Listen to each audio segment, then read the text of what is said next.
கர்த்தருடைய பரிசுத்த நாமத்திற்கு ஸ்தோத்திரம் உண்டாவதாக. நம்ம சங்கீதம் 147 146 பார்த்து 47 பார்த்துட்டு இருந்தோம். 47 145 146 147 எல்லாம் கர்த்தரை துதிக்கிற சங்கீதம் தான். எப்படி நம்ம கர்த்தரை துதித்து மகிமைப்படுத்தணுங்கிறத வச்சு நம்ம பார்த்துட்ருக்குறோம்.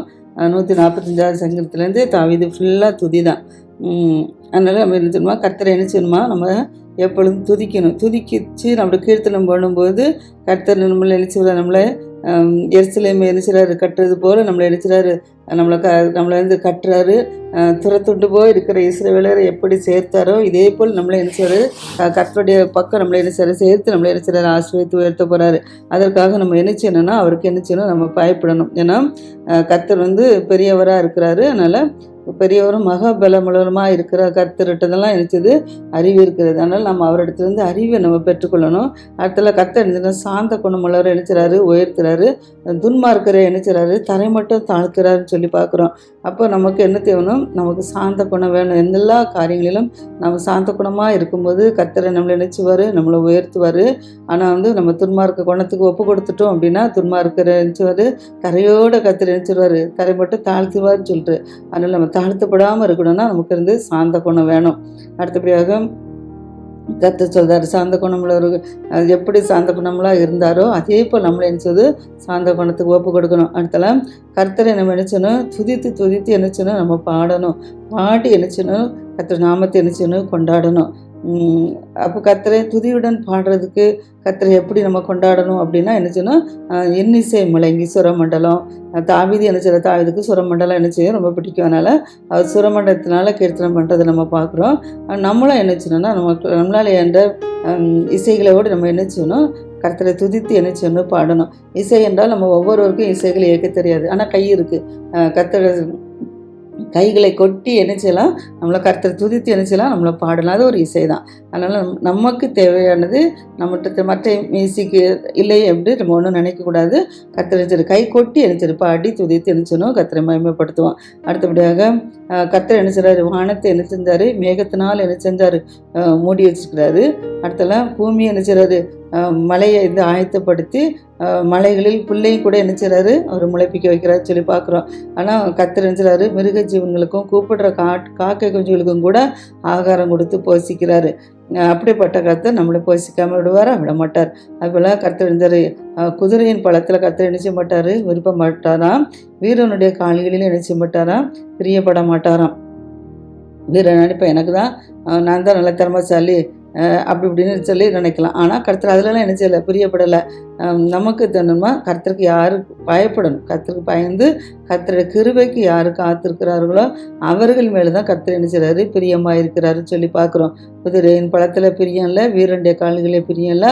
ஆனால் கர்த்தருக்கு பயந்து கர்த்தருடைய கிருபைக்கு யார் யார் காத்திருக்காங்களோ அவர்கள் மேல் கர்த்தர் பிரியமாக இருக்கிறான்னு சொல்லி பார்க்குறோம். அவங்க கர்த்தர் சாந்த குணமுள்ளவரை உயர்த்துறாருன்னு சொல்லி பார்க்குறோம். இப்போ கர்த்தர் தமக்கு பயந்தவர்களுக்கு பயந்தவருடைய கிருபைக்கு காத்திருக்குமே கர்த்தர் நினைச்சாரு பிரியமாக இருக்கிறான்னு சொல்லி பார்க்குறோம். அடுத்தபடியாக எருசலேமே கர்த்தரை சோத்திரி, சீயோனே உன் தேவனை துதிங்கிறார். எருசலேம்னா ஆலயத்தில் போய் நம்ம என்ன செய்யணும், கர்த்தரை நினைச்சணும், சோத்தரித்து நம்முடைய தேவனை நினைச்சணும், துதித்து மகிமைப்படுத்தணும். அடுத்தபடியாக கர்த்தருடைய நம்முடைய வாசல்கள் தாழ்பால்களை என்ன செய்யறாரு, பலப்படுத்துகிறார். தாழ்பால் இல்லை, தாழ்பால் என்றால் கொண்டி, கதவு இருக்கிற கொட்டிகள். அந்த கொண்டி இல்லைன்னா கதை போட்ட முடியுமா, போட்ட முடியாது.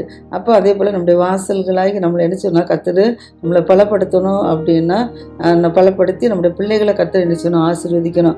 அப்படியே ஆசீர்வதிக்கிறதுக்கு தான் நம்ம என்ன செய்யணும், கர்த்தருக்கு பயந்து அவருடைய கிருபைக்கு காத்திருக்கணும்னு சொல்லி நம்ம பார்க்குறோம். அடுத்தபடியாக கர்த்தர் வந்து என்ன செய்வார், நம்முடைய எல்லைகளை என்ன செய்வார், சமாதான முல்லை ஆக்கி உச்சிதமான கோதுமையினால் உங்களை திருப்தி ஆக்குறேங்கிறார். அப்போ எல்லைகளை நம்ம கர்த்தர் சமாதானம் உள்ள ஆக்கணும் அப்படின்னாலும் நம்ம கர்த்தரை என்ன செய்யணும், நன்றாக துதித்து சோத்தரிக்கணும். சோத்தரிக்கும் போது நம்முடைய எல்லையை நினைச்சுவார், அது சமாதானம் உள்ளதாக ஆக்குறாரு. அதில் பார்க்குறோம், கர்த்தர் தமது வார்த்தையை பூமியில் நினைச்சாரு அனுப்புகிறார். கர்த்தருடைய வார்த்தையை பூமியில் அனுப்பி இந்த வார்த்தையின்படி நீங்கள் செயல்படுங்கன்னு சொல்கிறாரு. அப்போ நம்மளோட வார்த்தைக்கு நம்ம செவி கொடுத்து நடக்கும்போது தான் கர்த்தரை நினைச்சு வர நம்மளை ஆசீர்வதிக்க முடியும். பஞ்சை போல் உறைந்த மலையை நினைச்சாரு நமக்கு தருகிறாராம். சாம்பலை போல் உறைந்த பனியை கூட நினைச்சாராம் கர்த்தர் தூராராம். அதனால் கர்த்தர் தமது கல்மலையை நினைச்சாரு ஒரு துணிக்கியாய் போன்று நினைச்சாராம் அனுப்புகிறாராம். அவருடைய குளிருக்கு முன்பாக நிற்க முடியாது, கர்த்தர் குளிருக்கு முன்பாக யாரும் நிற்க முடியாது. அவர் தமது வார்த்தையை நினைச்சாரு அனுப்புகிறாரு. வார்த்தையை அனுப்பி அவங்கள உருக பண்ணுறாராம். எதை உறைந்த மலையை போல பனியெல்லாம் நினைச்சிடறாராம். வார்த்தையை அனுப்பி நினைச்சிடறாரு. கல்மலையோ உறைந்த மலையெல்லாம் நினைச்சிடறாரு உருக பண்ணுறாராம். அப்போ அதுக்கு நினைச்சிடறாரு அந்த பனியெல்லாம் உருகணும் அப்படின்னா காற்று தேவை. அதுப்போ கற்று நினைச்சிடறாரு காற்று நினைச்சிடறாரு வீச முடிச்சிடறாரு. காற்று வீழ்ச்சி முடிச்சு அந்த பனிக்கட்டியெல்லாம் நினைச்சிடறாரு ஒரு தண்ணீரை போல் நினைச்சிடறாரு உருகி ஓட வைக்கிறாரு. அந்த இதெல்லாம் என்னது கர்த்தர் நினைச்சிடறாருங்கிறார். அப்போ நம்ம நினைச்சணும் அதற்கு கர்த்தரை நினைச்சணும் துதிக்கணும். அது மாத்திரமல்ல யாக்கோவுக்கு தம்முடைய வசனங்களையும் இஸ்ரவேலுக்கு தமது பிரமாணங்களையும் நியாயங்களையும் கர்த்தர் அறிக்கிறார். யாக்கோவு நம்முடைய சந்ததி, ஆபிரகாம் ஈசாக்கு யாக்கோபுன்னு அந்த சந்ததி தான் நாம் இருக்கிறோம். அப்போ நம்முடைய சந்ததிக்கு என்ன வேணும்னா கர்த்தர் நினைச்சாரு வசனத்தை அனுப்பணும். அப்புறம் அவருடைய பிரமாணங்கள் எல்லாம் நினைச்சாரு சட்டத்திட்டங்களை நம்ம நினைச்சணும் கை கொள்ளும் போது தான் கர்த்தர் நினைச்சோம் நம்மளை ஆசிர்வதிக்க முடியும். அதுக்காக தான் கர்த்தர் நமக்கு அவருடைய வசனங்களை அனுப்புகிறாரு, பிரமாணத்தை அனுப்புகிறாரு, நியாயத்தை நினைச்சாரு நமக்கு அறிவிக்கிறாரு. அதே போல் ஆனால் வேறு எந்த ஜாதிக்கும் கர்த்தர் நினைச்சுறது இப்படி கொடுத்ததில்லை. அவருடைய நியாயங்களை நினைச்சுறாங்க வேறு மற்ற ஜாதிகள் அறியாமல் போகிறாங்க. அவங்களுக்கு என்னென்னு தெரியாது. அவங்க வந்து மாம்சத்துக்கு செயல்பட்டு இருக்கிறவங்களுக்கு அடிப்பட்டு அப்படி இருக்கிறதுனால கர்த்தர் என்ன செய்கிறாரு அவங்களுக்கு பிரமாணங்கள் அவங்களுக்கு கொடுக்கல, நியாயங்கள் சட்டத்திட்டங்கள்லாம் கொடுக்கல. அவங்க தான் இதெல்லாம் கண்டுக்கிட மாட்டாங்க. அதனால் கர்த்தர் அவங்களுக்குலாம் என்ன செய்யலை அது கொடுக்கல. ஆனால் நமக்கு என்ன செய்கிறாரு கொடுக்குறாரு. கர்த்தருடைய பிள்ளைகள் கர்த்தர் நம்மளை ஆசீர்வதிக்காக நமக்கு என்ன செய்கிறாரு அந்த பிரமாணங்களை இதெல்லாம் நமக்கு என்ன செய்கிறாரு கொடுத்துருக்காரு. அதை சொல்லி நம்ம எனக்கு கர்த்தருக்கு என்ன செய்யணும் அலையிலையா சொல்லி அவரை மகிமைப்படுத்தணும். துதி சோத்திரம் அலையில செய்ய கர்த்தர் என்ன செய்யணும் ஒவ்வொரு நாட்களும் நம்ம மகிமைப்படுத்தணும். அடுத்தது 148 சங்கீதம். இந்த தாவீது துதிக்கிற சங்கீதம் தான். எப்படின்னா அல்லேலுயா வானங்கள் உள்ளவரே கர்த்தர் துதிங்கள். அல்லேலுயா வானங்கள் உள்ளவனா வானத்தில் என்னெல்லாம் இருக்குது அந்த சர்வ சிருஷ்டிகள் எல்லாமே என்ன செய்யணும் வானத்தில் உள்ளவர்களாக கர்த்தர் என்ன செய்யணும் துதிக்கணும் அப்படிங்கிறாரு. அதுபோல் உன்னதங்களில் அவரை என்ன செய்யணுமா துதிக்கலாம். உன்னதத்தில் இருந்து என்ன செய்யணுமா உன்னதனா மேலான சில மேலே இருந்து என்ன செய்யணுமா கர்த்தர் என்ன செய்யணுமா நம்ம துதிக்கணும். ஒவ்வொரு நாட்களும் கர்த்தர் என்ன செய்யணுமா துதிக்கணும். வானங்களில் உள்ளவங்கள துதிக்கணும், உன்னதத்தில் இருக்கிறவங்களாம் கர்த்தர் என்ன செய்யணும் துதிக்கணுமா. அடுத்தல கர்த்தருடைய தூதர்களே நீங்கள் யாவரும் அவரை துதிங்கிறாரு. அவருடைய சேனைகளை நீங்கள் யாவரும் அது துதிங்கிறாரு. ஏன்னா வானத்தில் உள்ளது எல்லாமே கர்த்தர் துதிக்குன்னு சொல்கிறாங்கல்ல. அதாவது அதுதான் வானத்தில் நட்சத்திரம் சூரியன் சந்திரன் எல்லாம் இருக்குது. எல்லாமே என்ன செய்யணும் கர்த்தரை துதிக்கணும். நல்ல கர்த்தர் வானத்தில் கர்த்தர் தூதர்கள் இருக்காங்க. தூதர்கள் என்ன செய்யணுமா கர்த்தரை என்ன செய்யணுமா துதிக்கணுமா. தூதர்கள் மத்தியில் தூதருடைய சேனைகள் எல்லாருமே என்ன செய்யணுமா கர்த்தரை துதிக்கணுமா. அது மாத்திரமில்ல சூரியன் சந்திரன் இவங்களெல்லாம் நீங்கள் என்ன செய்யுங்க கர்த்தரை துதிங்கிறார். அடுத்தலாம் பிரகாசமுள்ள சகல நட்சத்திரங்களை நீங்களும் என்ன செய்யுங்க கர்த்தர் துதிங்கிறார். ஏன்னா இதெல்லாம் உருவாக்குனது யார் கர்த்தர் தான் உருவாக்கி வச்சிருக்கிறாரு. அப்போ கர்த்தர் உருவாக்குறதுனால நீங்கள் எல்லாரும் என்ன செய்யுங்க கர்த்தரை துதிங்க அப்படிங்கிறார். மனிதனுக்கு மாத்திரம் கர்த்தர் துதிக்கிறதுல சகல சிருஷ்டிகளுமே என்ன செய்யணும் எல்லாருமே என்ன செய்யணும் கர்த்தரை துதிக்கணும்னு சொல்லி இது சொல்கிறார். அதே போல வானாதி வானங்களே அவரை துதிங்கிறார். வானாதி வானங்கள்லாம் நமக்கு வந்து பார்க்குறதுக்கு ஒரு வானம் தான் தெரியுது, ஆனால் 7 வானங்கள் இருக்குதுன்னு சொல்லுவாங்க. அப்போது அதான் வானாதி வானங்கள் எல்லாரும் என்ன செய்யுங்க கர்த்தர் துதிங்கிறார். இடத்துல ஆகாய மண்டலத்தில் மேலுள்ள தண்ணீர்களை அவரை துதிங்கிறார். இப்போ நம்ம வந்து பூமியில் இருக்கிறோம், பூமியில் நினைச்சது தண்ணீர் இருக்குது. அதே போல் ஆகாய மண்டலத்துக்கு மேலே நினைச்சது தண்ணீர் இருக்கிறது. ஏன்னா வானங்களை கர்த்தர் என்ன செஞ்சார் திரையை போல் விரித்திருக்கிறார். அதனால் அந்த தண்ணீர் ஆகாய மண்டலத்தின் மேலே தான் நினைச்சது தண்ணீர்கள் இருக்குதுன்னா தேவை. நம்ம வானத்தை உருவாக்கும் போது என்ன செஞ்சார் மேலே தண்ணி கீழே தண்ணி நடுவில் ஆகாய விரிவை உருவாக்குனாருன்னு சொல்லி நம்ம அதிகாரத்தில் பார்க்குறோம். அதனால தான் மேலே என்ன செய்யுது வானத்துக்கு மேலே தண்ணி இருக்கிறது. அதனால தான் சொல்கிறார் ஆகாய மண்டலத்துக்கு மேலே தண்ணீர்களை அவரை துதிங்கிறார். அந்த தண்ணி கூட என்ன செய்யணுமா கர்த்தர் துதிக்கணுமா. அடுத்தபடியாக அவர்கள் கர்த்தர் நாமத்தை துதிக்கணுமா. தண்ணீர்கள்லாம் என்ன செய்யணுமா வானத்தில் என்னெல்லாம் இருக்கிறதோ எல்லா சகல சென்னையும் சேர்ந்து என்ன செய்யணுமா கர்த்தருடைய நாமத்தை என்ன செய்யணுமா துதிக்கணுமா. அவர் கட்டளையிட அவை சிருஷ்டிக்கப்பட்டது. ஏன்னா கர்த்தர் கட்டளையிட்டு தான் என்ன செஞ்சார் இதுதான் சிருஷ்டிக்கப்பட்டார். வானகம் உண்டாக கடவுதுன்னாரு, வானம் உண்டாகப்பட்டு வானம் பூமி சொல்லி ஆகாயிரு உண்டாக கடவுச்சுனாரு, ஆகாயிரு உண்டாக்குனாரு. அது வானம் என்று பெயர் விட்டார். இடத்துல பூமியை உருவாக்குனார். தண்ணீரெல்லாம் ஒரு இடத்துல சேரட்டுன்னு சொன்னார். தண்ணீர்லாம் ஒரு இடத்துல சேர்ந்தோன்னே அதுக்கு வெட்டாந்திரையாக காணப்பட்டுச்சு. அந்த வெட்டாந்திரைக்கு தான் பூமின்னு சொல்லி பேர் வச்சா சொல்லி பார்க்குறோம். அதனால தான் வானத்தில் உள்ளதெல்லாம் கர்த்தரை துதிக்கணும். அடுத்த தண்ணீருக்கு வான மண்டலுக்கு மேலே இருக்கிற தண்ணீர்களை அவரை துதிக்கணும். பூமியில் உள்ளவெல்லாம் என்ன செய்யணும் கர்த்தரை துதிக்கணும். அடுத்தபடியாக எல்லாருமே என்ன செய்யணும், கர்த்தர் நாமத்தை என்ன செய்யணுமா, துதிக்கணுமா. எல்லாமே கர்த்தர் கட்டளையிட தான் இதெல்லாம் என்ன செய்யுது, சிருஷ்டிக்கப்பட்டிருக்கு. அதனால் கர்த்தர் கட்டளையிட்டவரை துதிகள் சொல்லி என்ன செய்யணுமா, கர்த்தர் துதிக்கணுமா. அடுத்ததாக அவைகள் என்றுக்குள்ள சதா காலங்களும் நிலைக்கும்படி கர்த்தர் வந்து என்றைக்கும் நிலைக்கும்படி சதா காலமும் என்ன செய்யறாரு, கர்த்தர் நாமத்தை வானம் பூமி எல்லாத்தையும் நினைச்சிருக்காரு, உருவாக்கி வச்சிருக்காருல. அதெல்லாம் நம்ம என்ன செய்யணுமா, என்றென்றைக்கும் கர்த்தர் என்ன செய்யணுமா, துதிக்கணும். கர்த்தர் நாமத்தை என்ன செய்யணும், துதிக்கணும். ஏன்னா இது எல்லாமே கட்டளையிடப்பட்ட போது சிருஷ்டிக்கப்பட்டது. அடுத்த மாத்திரமில்ல, அவர் அவைகளை என்றென்றைக்கு முதியும் சதா காலங்களும் நினைச்சது நிலைக்கு முடிச்சதார். வானம் பூமியெல்லாம் பார்க்குறோம், இதெல்லாம் வான நட்சத்திரங்கள் சூரிய சந்திரன் இதை என்றென்றைக்கு நிலைக்க முடி செஞ்சுருக்காரு. அதனால் அது என்றென்றைக்கு நினைச்சது அது ஆட்டோமேட்டிக்காக இருந்து அது எந்தெந்த நேரங்கள் எப்படி எப்படி செயல்படணுமோ செயல்பட்டு கொண்டு இருக்குது. இதெல்லாம் கட்டளையிட இதெல்லாம் அப்படி அடிச்சது சிருஷ்டிக்கப்பட்டிருக்கு. அடுத்தல மாறாத பிரமாணத்தை அவர்களுக்கு என்ன செஞ்சார், நியமித்தார்னு சொல்லி பார்க்குறோம். அடுத்தல பூமியில் உலகில் இப்போ வந்து நம்ம வானத்தை பார்த்தோம். வானத்தில் உலகெல்லாம் என்ன செய்யணும், கர்த்தரை துதிங்க அப்படின்னு சொல்லி நம்ம என்ன பார்த்தோம்.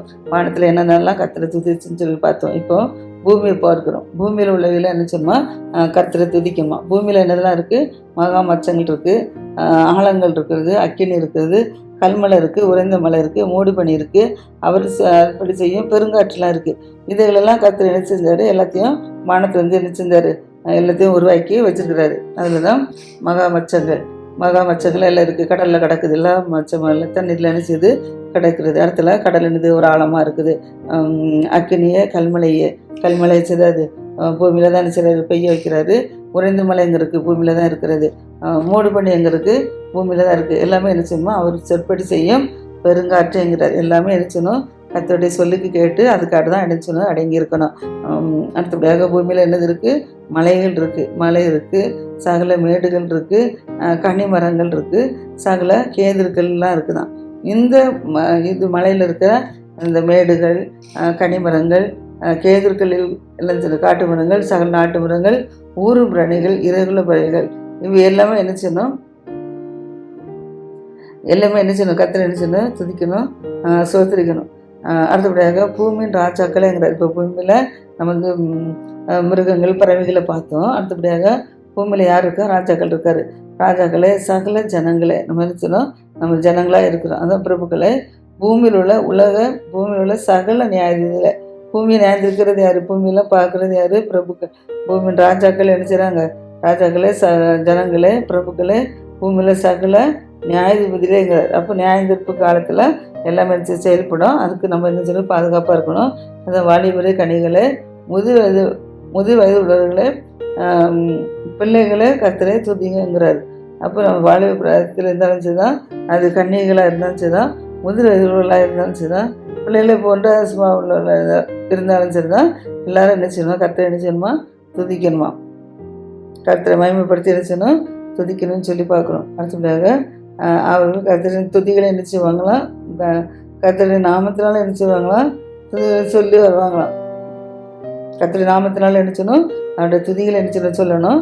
அதுக்கு வாலிபர்கள், கன்னிகர்கள், முதிர் வயது உள்ளவர்கள், பிள்ளைகள் எல்லாரும் கர்த்தரை துதிக்கணும். வானத்தில் உள்ளவங்களாம் கர்த்தரை துதிக்கணும்னு சொல்லி பார்த்தோம். பூமியில் உள்ளதெல்லாம் பார்த்தோம். பூமியில் மலைகள், காட்டுமரங்கள், பறவைகள் எல்லாம் இருக்குதுன்னு சொல்லி பார்த்தோம். ராஜாக்கள் இருக்காங்க, ராஜாக்களும் கர்த்தரை துதிக்குன்னு சொல்லி பார்த்தோம்.